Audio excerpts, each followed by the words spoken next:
Bismillahirrahmanirrahim. Assalamualaikum warahmatullahi wabarakatuh. Alhamdulillahirabbil alamin. Assalatu wassalamu ala sayyidina al-karim sayyidina Muhammadin wa ala alihi wa ala ashabihi wa ala man tabi'ahum bi ihsan ila yaumiddin.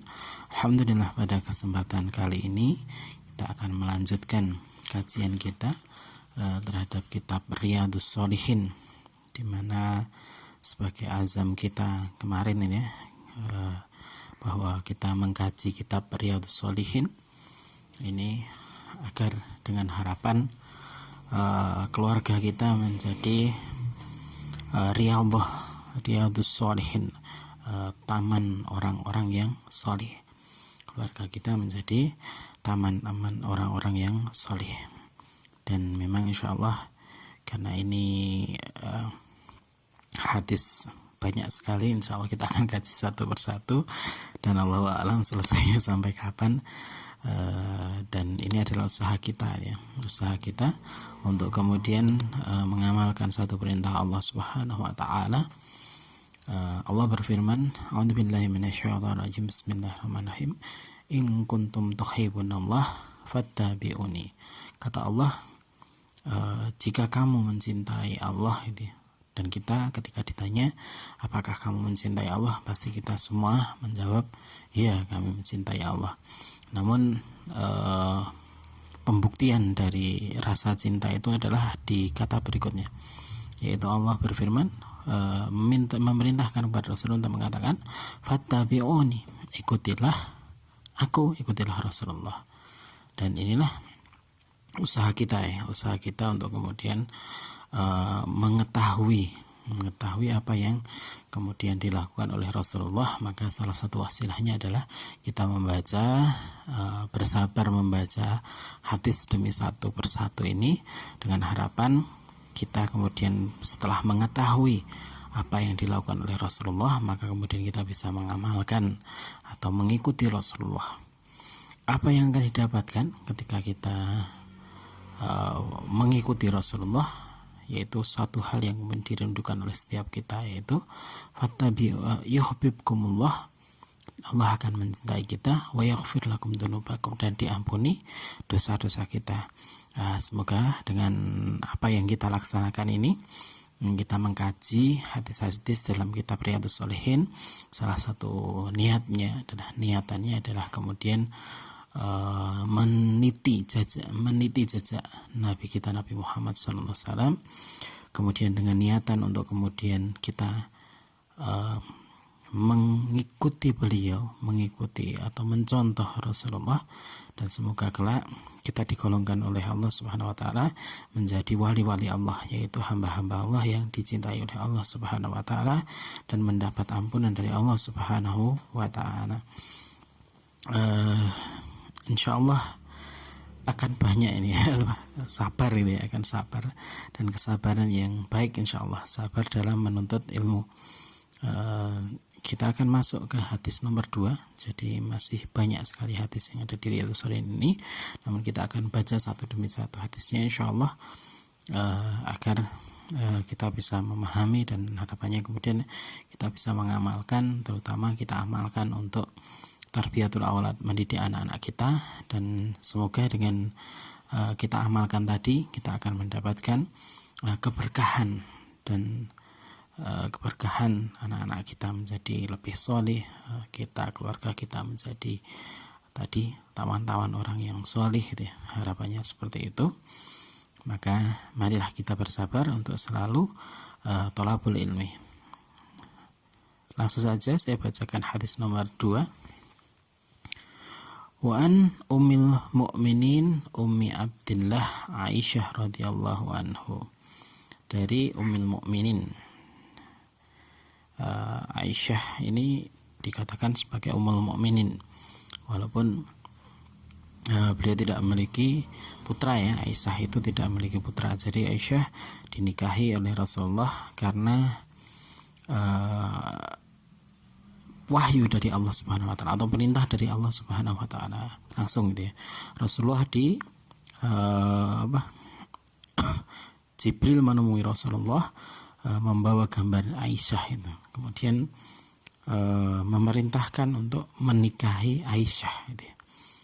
di usia yang sangat belia gitu. Dan memang saat itu ya memang perempuan-perempuan Arab saat itu menikah di usia yang muda gitu ya. Namun Aisyah dinikahi kemudian di usia 7 tahun gitu ya, 7 tahun. Kemudian dalam riwayat lain ada umur yang berbeda gitu ya. Kemudian ketika Rasulullah meninggal, Aisyah ini baru berusia 18 tahun gitu ya. Jadi kebersamaan dengan Rasulullah ini menjadi satu hal yang mungkin perlu kita ternyata ada hikmah tersendiri, yaitu seorang perempuan bisa begitu sangat mulia, bisa menjadi pribadi yang sangat luar biasa dengan bimbingan Rasulullah SAW, yaitu Aisyah. Dan dia adalah salah satu top 5 gitu ya, top 5 riwayat hadis gitu ya.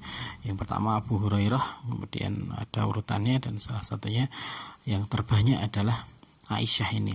Dan banyak pula para sahabat yang kemudian mengambil hadis dari Aisyah, dan bahkan banyak ketika para sahabat menghadapi kesulitan meminta fatwa kepada wanita yang luar biasa ini, yaitu Aisyah. Dan ini juga merupakan satu motivasi bagi kita yang memiliki anak-anak perempuan ini, termasuk saya yang memiliki 2 anak perempuan. Perempuan itu tidak menjadi alasan untuk kemudian berada di di rumah saja gitu ya. Namun kemudian ada Aisyah gitu, Aisyah yang kemudian menjadi ulama perempuan, menjadi tokoh perempuan, menjadi orang hebat ya, orang hebat perempuan. Artinya bahwa Islam ini memberi kesempatan yang luar biasa kepada kaum Hawa untuk menjadi pribadi-pribadi yang luar biasa sebagaimana Aisyah radhiyallahu anha. Dan ini juga menjadi motivasi bagi kita gitu ya, kepada anak-anak kita, bahwa anak perempuan kita ini bisa menjadi orang hebat gitu, orang hebat. Dan kita juga sebagai orang tua ini, sekali lagi ada hadis yang kemudian memotivasi, salah satunya adalah barang siapa yang memiliki menanggung nafkah gitu, 2 orang anak perempuan sampai usia dewasa menikahkannya, maka kata Rasulullah di surga akan dekat sekali dengan posisinya dengan Rasulullah gitu ya. Dan itu anak perempuan kita, mari kita didik dengan baik, sebaik-baiknya gitu ya. Ada yang kemudian membedakan anak laki-laki dan perempuan, jangan ya. Anak perempuan ada beberapa hal yang memang harus dibedakan, tapi memang istilahnya anak perempuan juga tetap memiliki kesempatan untuk menjadi orang hebat. Ummi Abdillah ya, di kunyah Rasulullah Ummi Abdillah, walaupun Ummi Aisyah ini adalah Ummi Abdillah, walaupun Aisyah ini tidak punya anak namanya Abdillah ya, tapi dikunyahkan Ummi Abdillah. Sebagaimana Imam Nawawi ya, penulis kitab ini juga punya kunyah Abu Zakaria, padahal dia belum menikah, tidak punya anak ini ya. Jadi kunyah itu adalah salah satu sunnah Rasulullah sallallahu alaihi wasallam. Rasulullah Abul Qasim ya, memiliki kunyah Abul Qasim radhiyallahu anha. Qalat, beliau berkata, qala Rasulullah bersabda sallallahu alaihi wasallam, yaghzu jaisul Ka'bah. Jadi ada sekelompok pasukan yang akan menyerang Ka'bah. Wa idza kanu baida'a minah, faida kanu bi baida'a minal ard, sehingga dia sampai di satu tanah yang lapang. Yukhsafu bil awalihim wal akhirim, kemudian ketika sampai di tanah lapang, pasukan tadi yang akan menyerang Ka'bah yukhsafu, ditenggelamkan, bi awalihim wa akhirihim, dari awal pasukan yang terdepan sampai pasukan yang paling belakang. Kemudian Aisyah bertanya, qalat, qultu ya Rasulullah, kaifa yukhsafu bi awalihim wa akhirihim wa fihim aswaquhum wa man laysa minhum. Bagaimana mungkin dibenamkan dari awal sampai akhir prajurit tadi itu, wa fihim, dan di dalamnya itu aswaquhum, ada orang-orang pasar di antara mereka ya, pedagang orang yang ingin berdagang, orang yang ingin pergi ke pasar gitu ya, atau mungkin pedagang pasar di sana gitu ya. Wa man laisa minhum, dan orang-orang yang tidak bersama dengan mereka. Jadi ada orang yang pedagang, ada orang-orang yang lain misalnya ya bekerja atau yang memelihara hewan tunggangan dan sebagainya, yang yang tidak menjadi bagian dari prajurit ini. Tapi kenapa ditenggelamkan semua ini? Aisyah kemudian bertanya kepada Rasulullah, dia. Kemudian Rasulullah menjawab, qala yuhsafu bi awalihim wa akhirihim, ditenggelamkan bi awalihim wa akhirihim, awal dari prajurit sampai akhir dari prajurit itu, summa yub'asuna ala niyatihim, dan maka kemudian akan dibangkitkan, summa yub'asuna ala niyatihim, atas niat mereka. Hadis ini muttafaq alaih, diriwayatkan oleh Imam Bukhari dan Muslim, dan hadal lafdzul Bukhari, dan kitab yang ditulis yang diambil oleh Imam Nawawi dalam kitab Riyadhus Shalihin ini adalah lafal dari Imam Bukhari. Hadal lafdzul Bukhari. Ada beberapa pelajaran yang mungkin kita bisa ambil dari hadis ini. Yang pertama adalah menjauhi diri dari orang-orang yang zalim, agar kemudian tidak tertimpa hukuman yang menimpa orang-orang yang zalim tadi gitu ya. Karena kezaliman ini walaupun ada orang-orang soleh yang ada di dalamnya gitu ya, ada orang-orang soleh yang ada di dalam masyarakat yang zalim itu, ketika Allah menimpakan azab, maka orang-orang yang soleh tadi akan termasuk mendapatkan azab dari Allah Subhanahu wa ta'ala, sebagaimana yang dikisahkan oleh Rasulullah dalam hadis ini, di mana satu pasukan gitu ya, satu pasukan penuh ditenggelamkan semua ke dalam tanah, walaupun ada di antaranya adalah para pedagang gitu ya, yang bukan orang yang kemudian ikut berperang gitu ya, ikut akan menyerang Ka'bah, tapi kemudian bersama dengan prajurit ini dan tidak mencegah, maka kemudian sama-sama akan diberi azab oleh Allah Subhanahu wa ta'ala. Nah, ini yang kemudian menjadi pelajaran bahwa kemudian kalau kita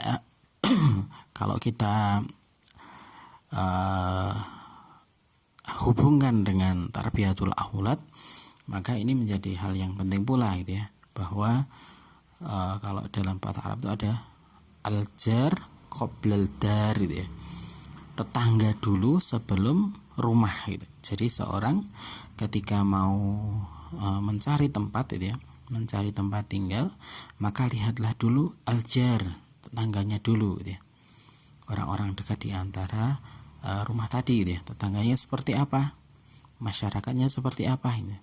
Karena masyarakat ini yang kemudian juga akan menjadi bagian orang-orang yang akan mendidik anak-anak kita. Anak-anak kita akan mencontoh orang-orang di sekitarnya gitu ya.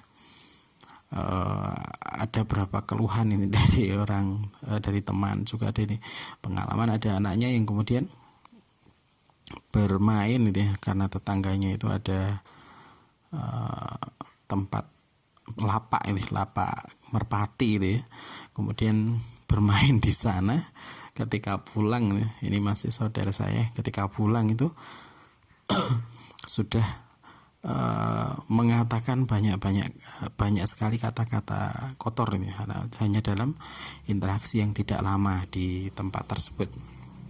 Dan inilah yang kemudian tetangga kita ini merupakan pendidik pula bagi anak-anak kita. Makanya orang-orang Arab mengatakan al-jarul qoblal dar, atau tetangga dulu sebelum membangun rumah. Lihatlah tetangganya sebelum membangun rumah. Nah, ini menjadi hal yang penting yang menjadi pertimbangan bagi kita untuk kemudian ketika kita mau memilih gitu ya, misalnya kita mau membuat rumah, maka yang pertama pilih dulu tetangganya seperti apa, lihat dulu tetangganya seperti apa.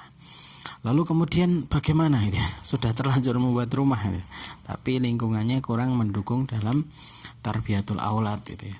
Atau mungkin lingkungannya banyak orang-orang yang tidak solih gitu ya. Kalau kita merujuk di surat surat Hud ayat ke-116 dan 117, Allah Subhanahu wa taala berfirman, A'udzubillahi minasyaitonirrajim. Bismillahirrahmanirrahim.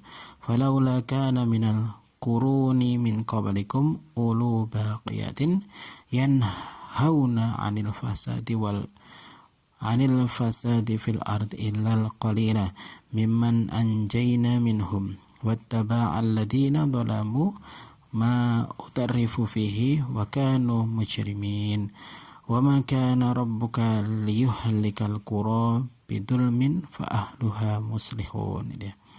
Allah berfirman dalam surat Hud ayat 116 dan 117, nanti bisa dilihat oleh Bapak Ibu. Falaula kana itu, maka mengapakah tidak ada minal quruni, dari umat-umat, dan minal qurun, dari umat-umat yang terdahulu, min qablikum, sebelum kalian, ulu baqiyatin, orang yang mempunyai ulu baqiyatin, keutamaan, yanhauna, yang mereka mencegah, anil fasad, dari kerusakan, fil ardi, di bumi, ila qalilan, kecuali sedikit. Jadi ini kuncinya ya, ketika kita berada di masyarakat yang sudah terlanjur di masyarakat yang kurang solih ya, kurang solih, maka ada satu hal yang kemudian memang harus kemudian kita lakukan ya.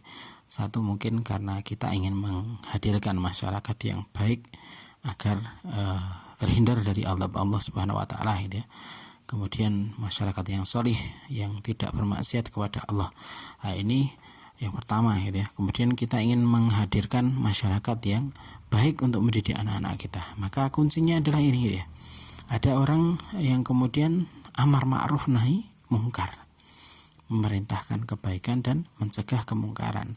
Nah, inilah yang harus kita lakukan jika lingkungan kita ini, lingkungan kita adalah lingkungan yang kemudian memang sudah tidak solih gitu ya, tidak baik gitu ya. Maka tadi gitu ya. Dan untuk di kitab Ihya itu dibahas salah satunya tentang ini ya, tentang uzlah gitu ya. Uzlah itu menyepi atau menghindari dari masyarakat. Nah, ini bagaimana ini?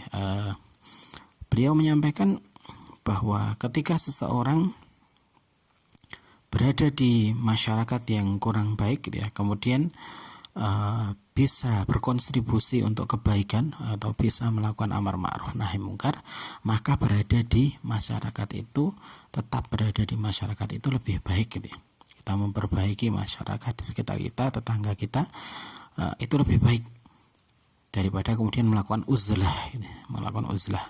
Tapi kemudian untuk orang-orang yang lemah, yang tidak bisa atau justru malah terpengaruh dengan kejelekan masyarakatnya, maka lebih utama untuk beruzlah gitu, atau berhijrah ke lingkungan yang lebih baik, atau beruzlah menyendiri. Nah, ini pilihannya jika kita masih bisa berbuat untuk melaksanakan amar ma'ruf nahi mungkar, maka sebaiknya kita tetap berada di lingkungan yang kurang soleh tadi dengan tetap melaksanakan amar ma'ruf nahi mungkar.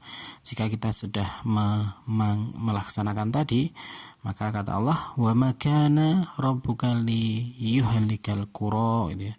Dan tidak adalah rabbuka, Rabbmu, liyuhlika, hendak membinasal, qura, negeri-negeri, bidzulmin, dengan zalim, wa ahluha muslihun, sedangkan penduduknya muslihun, orang-orang yang muslih.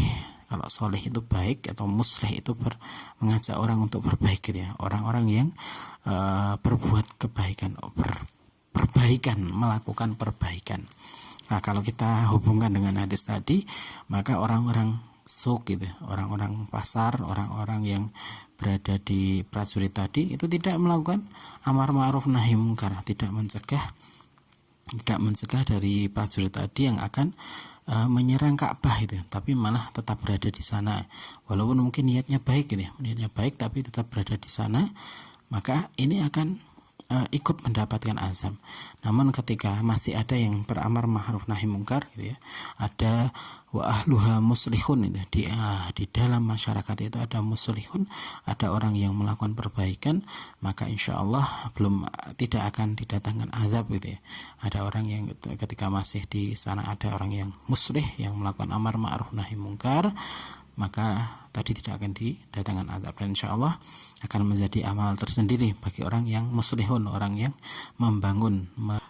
Jadi tadi selama satu masyarakat ada yang kemudian muslihun, orang-orang yang berbuat perbaikan, maka insya Allah masyarakatnya itu akan terhindar dari azab gitu ya. Dan kemudian masyarakatnya akan tetap menjadi baik gitu ya. Atau kalau kita mau memperbaiki masyarakat gitu ya, maka kalau yang pertama itu adalah islahul fardhi, memperbaiki diri kita masing-masing, kemudian memperbaiki keluarga kita. Dari keluarga-keluarga yang baik inilah yang kemudian akan membentuk suatu masyarakat yang baik, yang soleh. Dan insya Allah ketika masyarakatnya ini akan solih, bertakwa kepada Allah Subhanahu wa Ta'ala, maka Allah akan menurunkan keberkahan kepada masyarakat tadi. Termasuk diantaranya adalah keberkahan anak-anak yang solih gitu ya. Anak-anak yang solih karena tadi terdidik oleh masyarakat yang solih.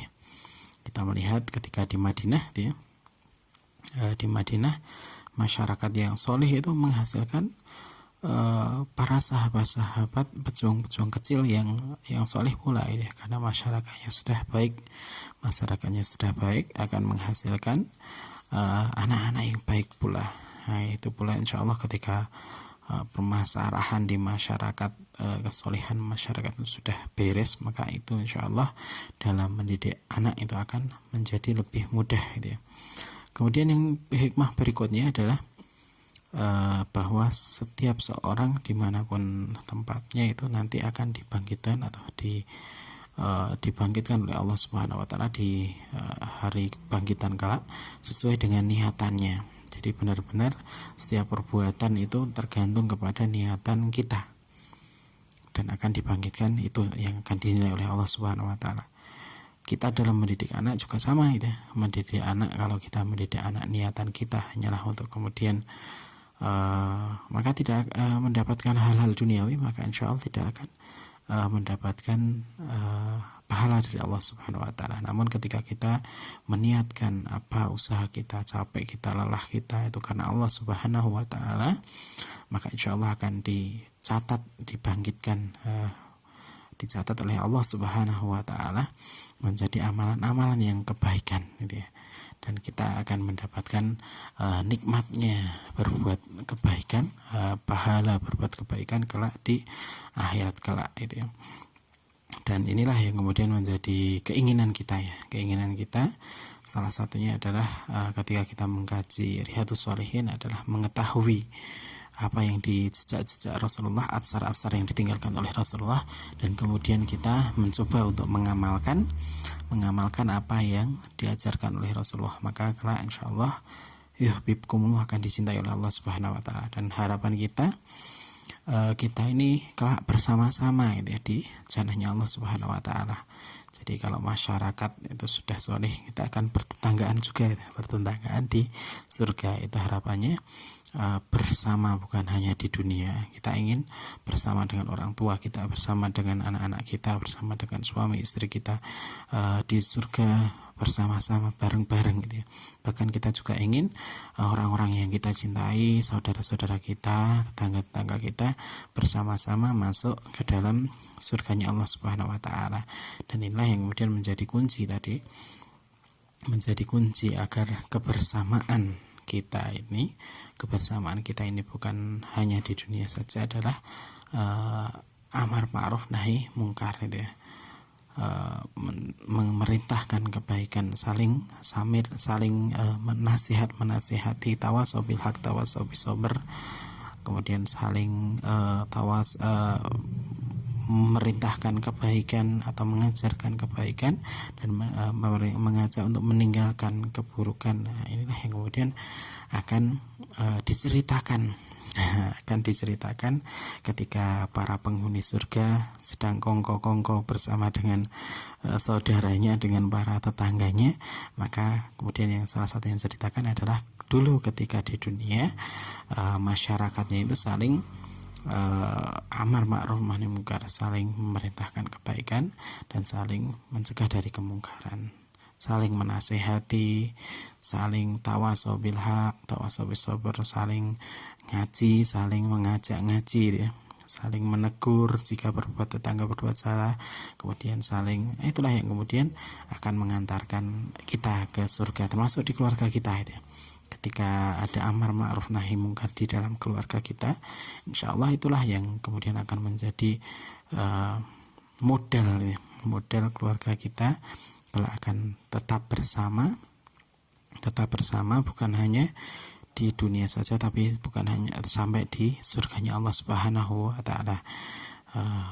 Tidak acuh gitu ya. Misalnya bapak melakukan kemaksiatan, maka ibu juga tidak acuh gitu, untuk kemudian menegur, Pak ini kemaksiatan dan sebagainya. Kemudian sang bapak misalnya melihat ibu dalam kemaksiatan, ditegur gitu ya, ditegur, saling menegur. Ini tidak baik gitu ya. Hal-hal yang sederhana mungkin ya, hal yang sederhana kalau kita lihat misalnya ya, hal keseharian kita memakai helm gitu ya. Memakai helm itu kan hal yang sederhana, tapi kemudian ketika itu dilihat oleh anak-anak kita gitu ya, ginilah secara gampangnya, pakai helm itu aturan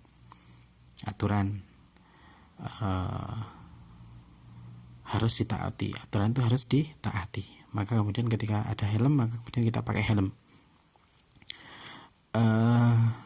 Ketika kita pakai motor tidak memakai helm, kemudian ditanya sama anak kita gitu, kenapa Bi tidak pakai helm gitu. Lah, tidak ada polisi kok semang pakai helm atau lewat situ saja kok pakai helm. Nah, ini jadi masalahnya adalah takutnya kelak nanti ketika persepsi anak ini salah gitu ya, oh aturan itu bisa dilanggar ketika tidak ada yang mengawasi. Nah, itu hal yang salah yang takut kita makanya kemudian saling amar ma'ruf nahi munkar,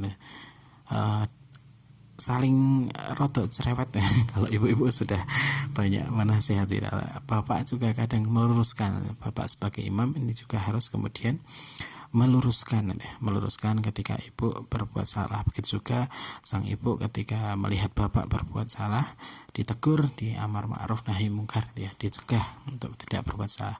Kemudian saling menasehati dalam kebenaran.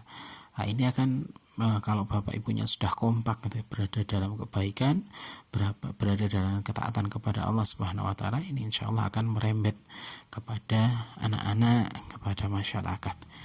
Itu mungkin dari hadis ini ya. Semoga kita mendapatkan manfaat dan mendapatkan keberkahan dari pembacaan kitab Riyadhus Shalihin ini. Kita akhiri pertemuan kita pada kali ini dengan hamdalah dan doa kafaratul majelis sama-sama. Alhamdulillahirabbil alamin, subhanakallahumma bihamdika asyhadu an la ilaha illa anta astaghfiruka wa atubu ilaik.